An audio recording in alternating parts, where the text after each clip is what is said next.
Mike. What's with the limp? My limp? I mean, as you've seen, I obviously got a procedure done on my foot about a week ago, 10 days ago.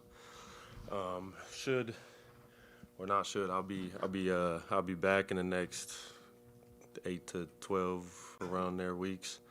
But should be a full recovery, and I'll be back soon. You answered the timetable question right there, which was my real question. But what are the steps before you can do? I guess just take us through the process. What are the benchmarks you have to hit before you can go on and do the next thing, the next thing, the next thing? I mean, right now, honestly, I'm ahead of schedule just as far as the swelling and things like that. All that stuff looks amazing. I should get my stitches out in the next couple of days at some point this week, and then from there I can start strengthening my foot and all that good stuff. So I'm doing everything I can right now to come back before 8 weeks. I told Spo I'll be back in 6 weeks. So we'll see what they let me do, but I'm doing everything I can. Icing is 5 times a day. Like, I'm doing everything I can to get back on the court and be available, and I just can't wait to get back out there and play. Like, that's what I do.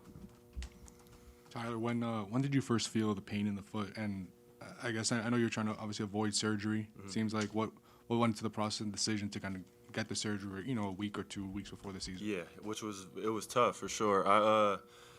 I was working out at Miami-Dade in July, middle of July, and I was doing my warm-up, and I just felt like a crazy pinch in my foot out of nowhere, and it was very random, and we didn't know what it was, so I got an MRI. Nothing showed up on the MRI.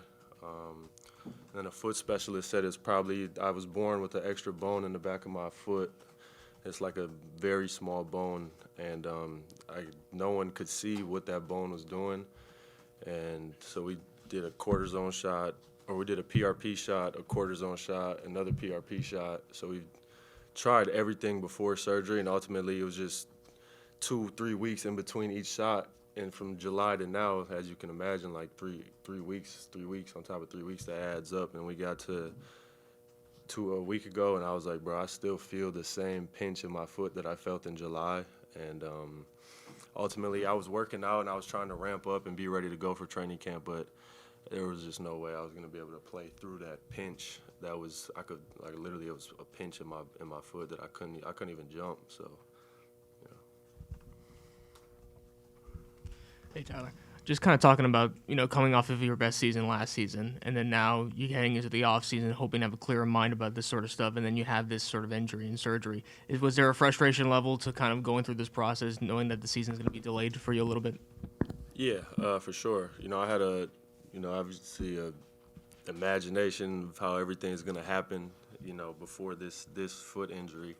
But I feel like everything happens for a reason, and at the end of the day, this isn't picture perfect for me, but I keep my head down, keep working. I'm coming off of obviously my best season of my career, and I feel like I'm gonna get right back to that level very, very easily. Obviously, it's gonna take some work and time to get there, but I have obviously the most confidence in myself to get back to where I was, and even at a higher level. Hey, Tyler, morning. Quick question about the ankle. I know back in 2022, it was the other foot that you had the ankle sprain. How would you say maybe like from a pain or just like, I guess, mobility, what was the difference between maybe this ankle injury compared to, a high ankle sprain that you had a few years back?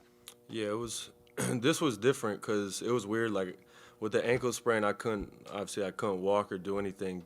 This foot injury, I literally could do everything. Like I could walk, I could actually run.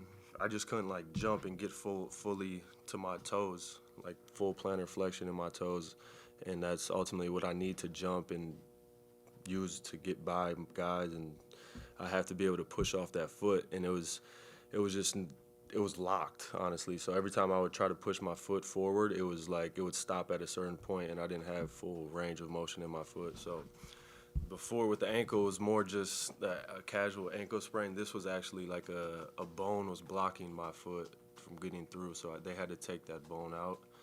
That was a procedure they did, was remove the bone so that it's not blocking anymore. Tyler, talking about looking forward to getting back, just how much are you looking forward to playing next to Powell? Just offensively, what do you kind of see as the strengths between you guys playing off each other on and off the ball? Just what do you like about that combination? Yeah, I mean, I've always been a huge fan of Norman's game. Just watching him, even growing up, he's a little bit older than me, so being able to just play with him, I was definitely very excited to do that. He's another guy that can create for himself, but also take the attention away from me a little bit with his catch and go game, the way he can come off catch and shoots, the way he shoots the ball. So, I'm still looking forward to it. I'll be back in the next 8-10 weeks, and I know he'll hold it down until I get back, and then we'll hit the ground running together. Spo said that he's been kind of working on scheming up this roster, not looking so much at the past, kind of looking at what your guys' strengths are as a group. Assuming full health here, just for a second for you guys, like what do you think the strengths of this group are offensively? I mean, we're younger than we've been in the past, so I think. And when we spoke about it, I feel like we speak about it every year, playing faster and getting down transition. But I think this year we can really do some things with Davion at point guard, Drew being able to get out in the passing lanes and just playing a little bit more athletic. Like we're younger, getting to play free and young. I think that's just a new energy to the team. And then we have a bunch of guys who can create for themselves, but also, playing off each other. I think that'll be our biggest strength is moving the ball, playing off catch and goes, doing different things, cutting. And I think all 5 guys on the court at most points will be able to attack, and I think that's what we want. A bunch of guys who can get into the paint, a bunch of guys who can shoot, and guys who can finish at the rim. So. 2 more questions now. Tyler, as you're kind of now becoming a veteran on this roster, Khalil's in his second year. What are you looking forward to with playing with him as a vertical threat as you kind of give your assessment of some of the ways that you can play with this team this year? Yeah, very excited, just to see his growth. We all saw how, special he can be. I know he's been working a lot on his jump shot. He's really in love with his jump shot, but if we can continue to get him to roll to the rim, be that lob threat for us, and then obviously cleaning up the glass, being a glass eater, and really blocking shots and protecting the rim for us. I think, that's his strength, and definitely looking forward to seeing him. Last question. Tyler, you got to be part of a very unusual all-star game last year, and they're changing the format yet again to a U.S. versus the world kind of deal, kind of like a 3-team round robin, whatever. Just what are your thoughts on that? Do you think it'll be, I guess, what were your thoughts when you look back? I mean, you did have the other highlight from All-Star Weekend. That was kind of cool for you. But what was your thoughts on how the game was? And do you think players are going to like the U.S. versus international sort of idea to this? I think, honestly, I don't know. I was there. I did more at All-Star Weekend that wasn't the game. Like the game, I feel like the game was like 5 minutes. It was cool. It was a great experience, but see what happens. They'll change it again next year. All right. Good.